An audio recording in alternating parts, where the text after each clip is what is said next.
1932 में एक घटना हुई।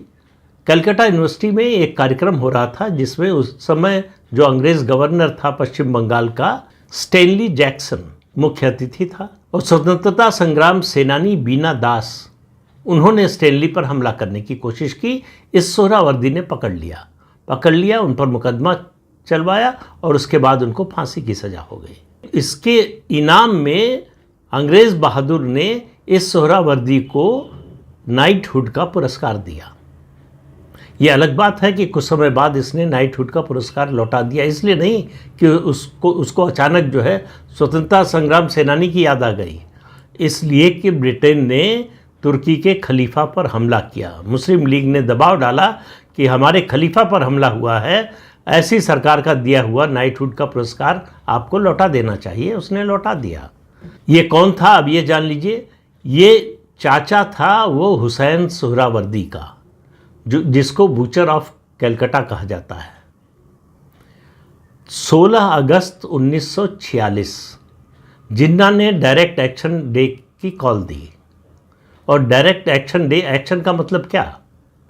मतलब आमतौर पर आंदोलन में होता है कि भाई हम सड़क पर उतरेंगे, प्रदर्शन करेंगे, नारे लगाएंगे। जिन्ना का वो कॉल नहीं थी, सीधा सीधा था कि मुसलमान सड़क पर उतरेगा और हिंदुओं का कत्ल करेगा। जुलाई 1946 में गांधी मिलने गए जिन्ना से। उनसे कहा कि आप ये डायरेक्ट एक्शन डे की जो आपकी कॉल है इसको वापस ले लीजिए। जिन्ना ने कहा या तो डिवाइडेड इंडिया या डिस्ट्रॉयड इंडिया, इससे कम कुछ नहीं। हमारे मुसलमान भाई सड़क पर उतरेंगे और हिंदुओं का कत्लेआम करेंगे, गांधी के सामने कहा और मुस्कुराते हुए कहा। गांधी ने मुस्कुराते हुए कहा कि मुसलमान अपने हिंदू भाइयों को कभी नहीं मारेंगे। जिन्ना का 3 शब्द का जवाब आया, आर यू श्योर? और जिन्ना मुस्कुरा दिए। और 16 अगस्त 1946 को साबित हुआ कि जिन्ना सही थे, गांधी गलत थे। उसकी भी बात करते हैं। 16 अगस्त से शुरू हुआ कत्लेआम हिंदुओं का कलकत्ता में। ब्रिटिश सरकार रोकने में पूरी तरह से असफल रही, या कहें रोकना चाहती नहीं थी। जहाँ जहाँ मुसलमान ट्रकों में हथियार लेकर, पत्थर लेकर, लाठियाँ लेकर निकले, तलवार लेकर निकले, उनको निकलने दिया गया। कर्फ्यू के बावजूद निकलने दिया गया और बड़े पैमाने पर हिंदुओं का कत्लेआम हुआ।